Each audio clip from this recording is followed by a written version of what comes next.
What's up? I'm Ryan Seacrest. I'm Heather Marie, and this is Total Rush. And today, we are going to meet with Pro Bowler Tim Brown. 17-year-old Charles Gayton wants a foolproof formula to foil the wide receivers, and I think that Tim Brown might just have the answer. This is the worst habit. Almost every receiver, even Jerry Rice does this. Hey, that's cool now. Seriously, that's cool, but check this out. I'm going to a little place I like to call True Man's Land to meet the king of the mountain bikers, Mike King. And I just come out here and ride the trails. I think the best thing for training is just to stay on your bike and learn how to ride it. Biking, radical. Right. So, without further ado, let's kick it. Let's go.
Have you ever dreamed of being the wide receiver in the big game?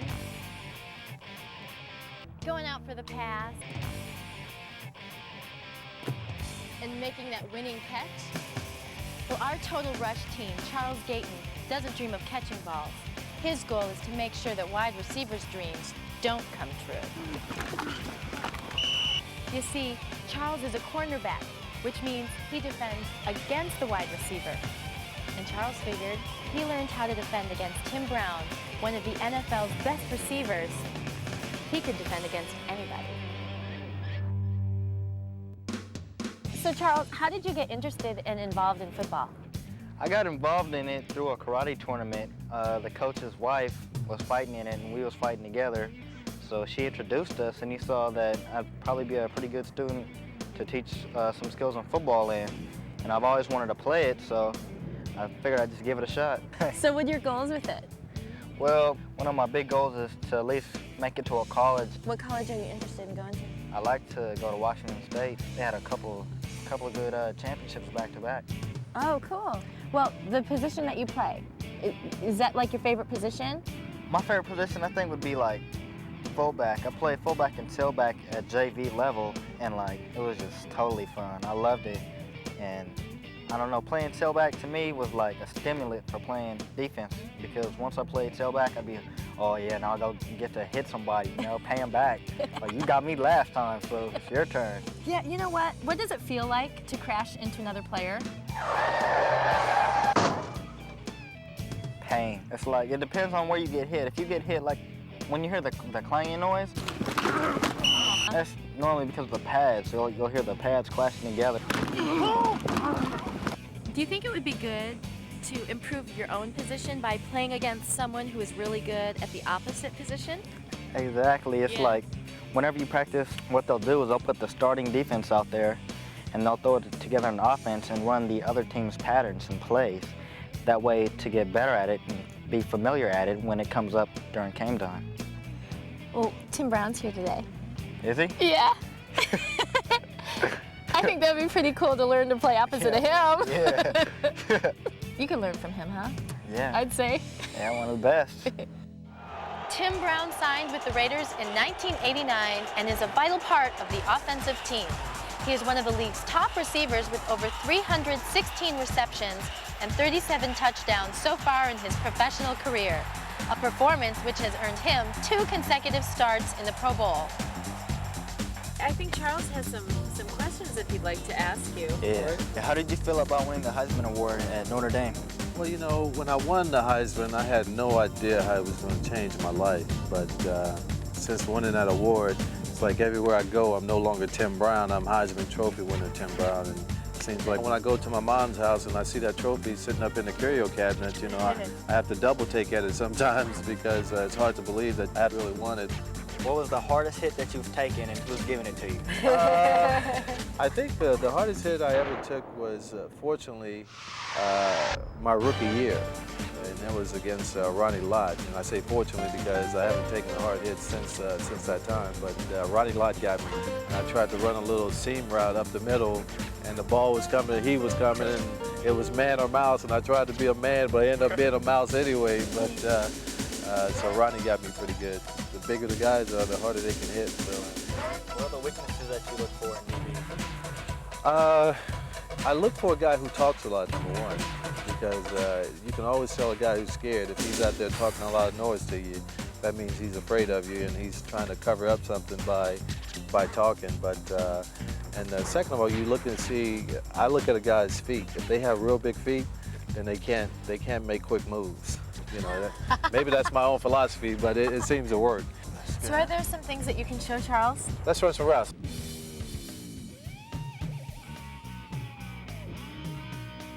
This is the worst habit almost every receiver, even Jerry Rice does this. But he's so good, he still gets away with it. Most receivers come up, when they get ready to break down, bam. This is what their hands do. We call it the airplane. If you're a defensive back, you see me come up, you see me do this, I'm stopping. I'm about to break. So if I was you, bam, I'd start breaking down on that guy. And whichever way he goes, just cut him off. But if you see a guy at 10 yards and he's still wide open, running, chances are that guy's going deep on you. Now, the only thing you have to be careful for is the old hitch. Boom, one step. Oh yeah, I got beat deep on it one time. But you know what you do? If you see a guy do that, you run smack through. Just hit him.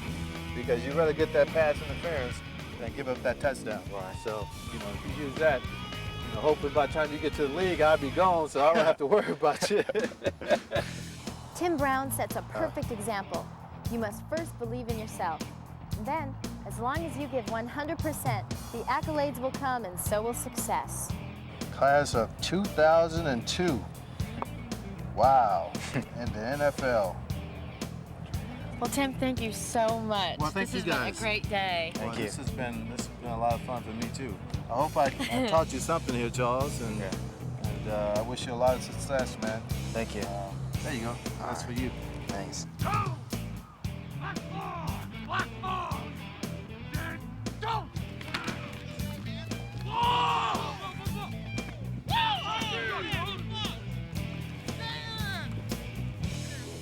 It was great. I could relate to a lot of things he said. Most of the stuff he was telling me, like we learned in school also. It was great because whenever I go out there, I'll just remember this day and be like, yeah, I'm gonna be with Tim Brown. I'm gonna be head up. Now that Charles has a little more confidence, Maybe someday when Tim Brown is running down the field ready to catch a pass, Charles Gayton will be running right alongside him ready to make that interception.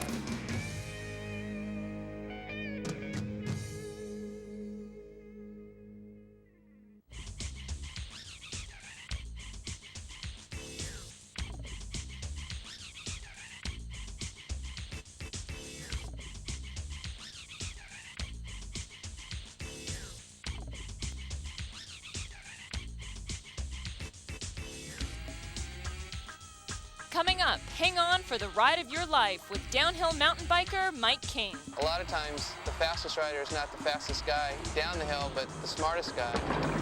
And find out what these athletes had to overcome to get where they are today. That's next on Total Rush.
We wanted to find out what are some of the obstacles that big-time moneymakers like the ones you're about to see had to overcome. So we sent our cameras out, and here's what they came back with. The word on.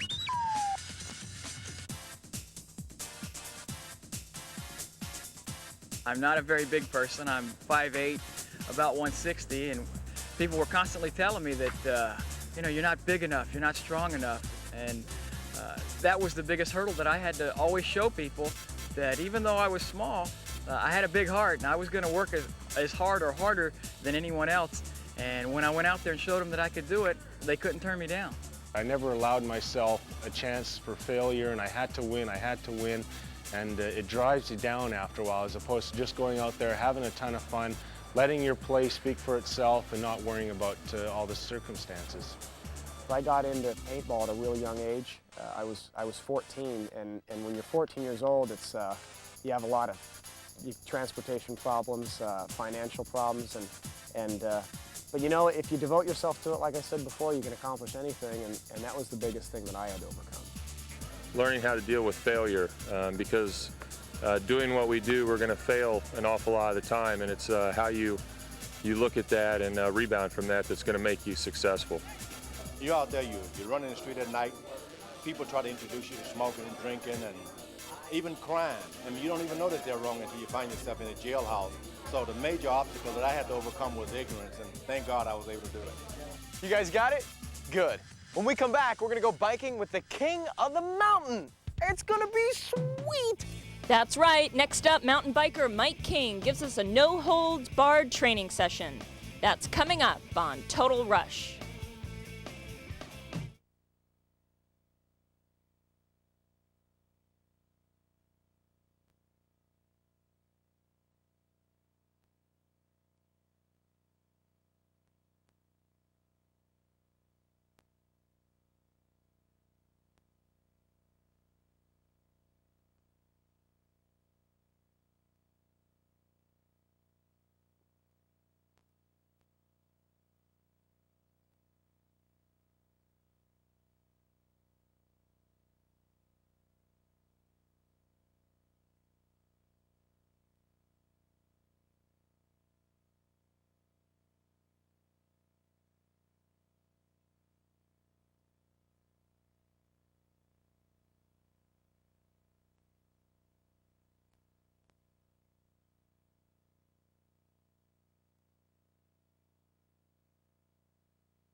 As mountain biking mania sweeps the nation, more and more teens are hopping on a mountain bike and hitting the road, or the trail, or the muddy rock-strewn path. Such is the case with brothers Billy and Travis Tate. Now, these guys were bumming about weekend-only trips to the trails, so they said, hey, let's take some odd jobs, save up every penny we earn, and buy a bunch of dirt?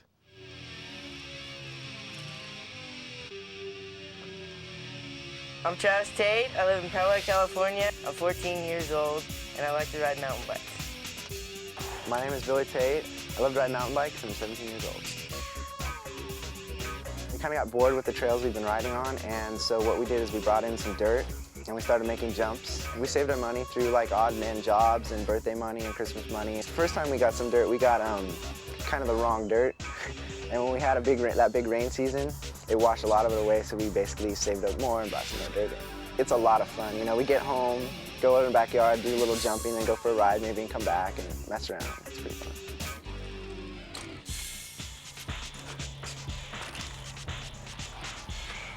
Okay, so we saw you guys out on the track, kicking it out there. What does this actually do for you? Practicing here, you know when to push it and when not to. You know, right when you're on that edge before you sketch pretty hard. Define sketch.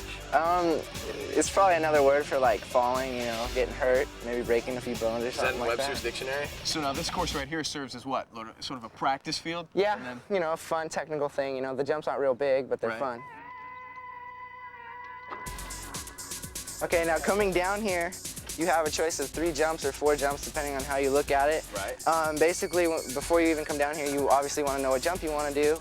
And for instance, if you want to do the bigger tabletop, what do you call something like that? That would be a tabletop. But what's really inside there? Washing machine. How in the heck does a household appliance get underneath those jump? Well, basically the timing was right. When we were getting dirt, my mother got a new washing machine, and basically it was, you know, we were gonna throw it away instead, and we put it down here and buried it. Why throw it out when we could put it in the backyard and cover it up? Exactly. And these bikes can get pretty costly, can't they? Yes, they can. Where do they range from? I've seen them from like $200 race bikes can go anywhere from $200 to $5,000 to $6,000. Isn't that amazing? Throw some floor mats, tinted windows in there, and it's just like a car payment, isn't it? I guess, if that's how you look at it. So Mike King, that name, does that ring a bell? Totally does. Does it? He's one of the best, right, in the sport? He is. He's world champion downhiller for 1993, couple-time BMX national champion. This guy's a stud, basically. He is the man. Mike King burst onto the BMX scene at the ripe young age of 6, but it wasn't until 1993 that he hit the mountain biking circuit. That year, he took the World Downhill Championship, and he hasn't looked back since. The San Diego native is a 2-time world team member, and he took the #1 downhill ranking in the 1994 Norba Nationals. At 26 years old, Mike King has arrived. When he's cruising down, maybe at a maximum speed, how fast does he get going? At Mammoth, you can get up to over 60 miles an hour. Wow, 60 miles per hour, like harder. You guys warmed up? Definitely. Ready to meet the pro Mike King? Yep. Off to Penasquitos Canyon we go to meet Mike King. Let's go. Let's go.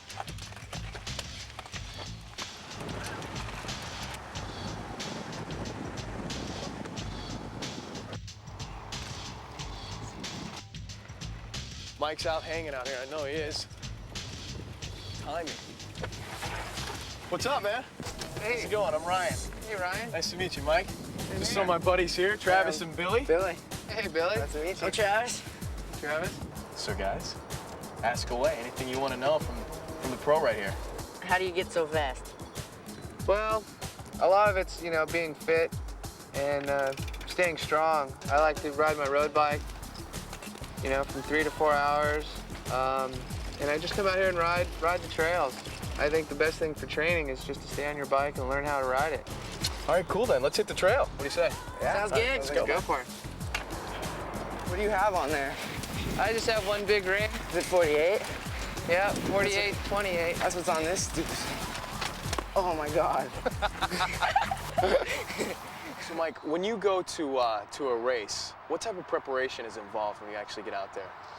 Well, one of the first things I like to do is to inspect the course.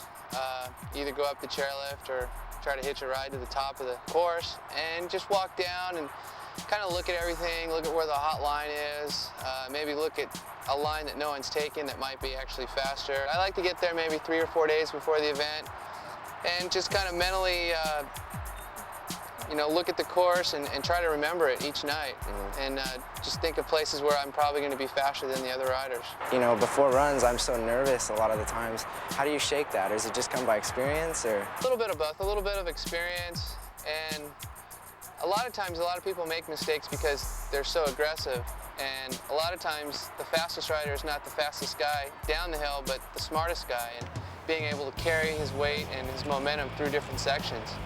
You don't necessarily need to be the fastest, you know, going into the turn, but if you're coming out faster, then you're doing your job a lot better than the other guy.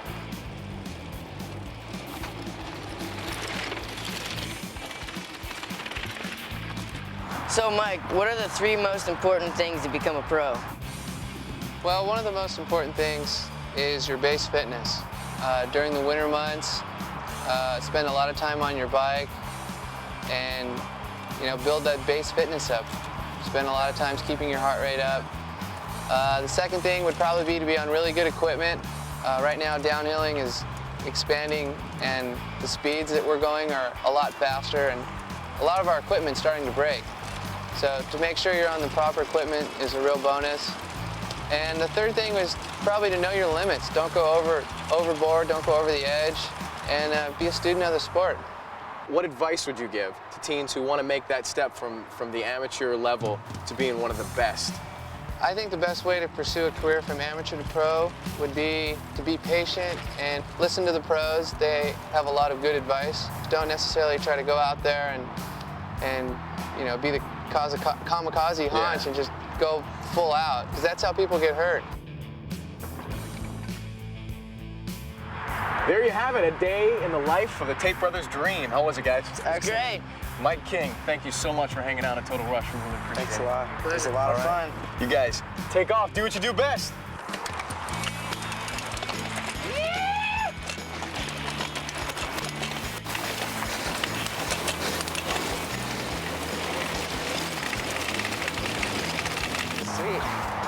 Mountain biking will rise to new heights in Atlanta as it becomes a medal sport in the 1996 Summer Olympic Games.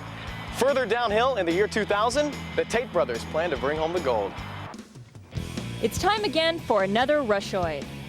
When was the first mass-produced mountain bike made? The first mass-produced mountain bike was made in 1981. Today, over 43 million different makes and models have been wheeled home. If you have a sports fantasy that you'd like to come true, then today is your lucky day, because I'm going to tell you how to make that happen. If you're between the ages of 12 and 17, just write to us here at Total Rush, P.O. Box 6987, Burbank, California, 91510. Tell us your ultimate sports fantasy along with your name, your age, your address, and make sure you write down your telephone number. That way the powers that be can get a hold of you. Your sports dream could come true right here on Total Rush.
Here's another Rushoid coming at you. Who was the youngest Major League Baseball manager? Roger Peckinpah was 23 years old when he managed the 1914 Yankees. What did I tell you? Did I tell you that was radical?